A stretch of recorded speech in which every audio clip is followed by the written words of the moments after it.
ঢাকা জেলা সাভার আশুলিয়ার নিশ্চিন্তপুর ঘোষবাগ এলাকায় সকালে নাসা গ্রুপ কারখানার সামনে বকেয়া পরিশোধের দাবিতে নাসার শ্রমিকরা একত্রিত হয়।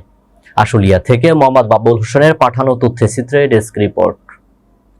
এ সময় কিছু স্বার্থশ্রেণী ব্যক্তি তাদের স্বার্থ হাসিলের উদ্দেশ্যে শ্রমিকদের মাঝে প্রবেশ করে পরিস্থিতি উত্তপ্ত করে তোলার চেষ্টা করে। তাদের উস্কানিমূলক কর্মকাণ্ডে পুলিশের কয়েকজন সদস্য আহত হলে পুলিশ বল প্রয়োগে বাধ্য হয়। পরবর্তীতে সেনাবাহিনী গিয়ে ক্ষিপ্ত এবং বিশৃঙ্খলা শ্রমিকদের বুঝিয়ে নিয়ন্ত্রণে আনেন। শ্রমিকরা পুনরায় জমায়েত হয়ে রাস্তা ব্লক করলে জনভোগান্তি রোধে পুলিশ আইন শৃঙ্খলা নিয়ন্ত্রণে আনতে পদক্ষেপ নিতে বাধ্য হয় এবং জলকামান ও কাঁদানে গ্যাস ব্যবহার করে। নাসার শ্রমিকদের বেতনের সংকট সমাধানে শ্রম মন্ত্রণালয়, বাংলাদেশ সেনাবাহিনী সহ সংশ্লিষ্ট সকলে শ্রমিক ভাই বোনদের বকেয়া পরিশোধের জন্য সর্বোত্তক চেষ্টা করছে।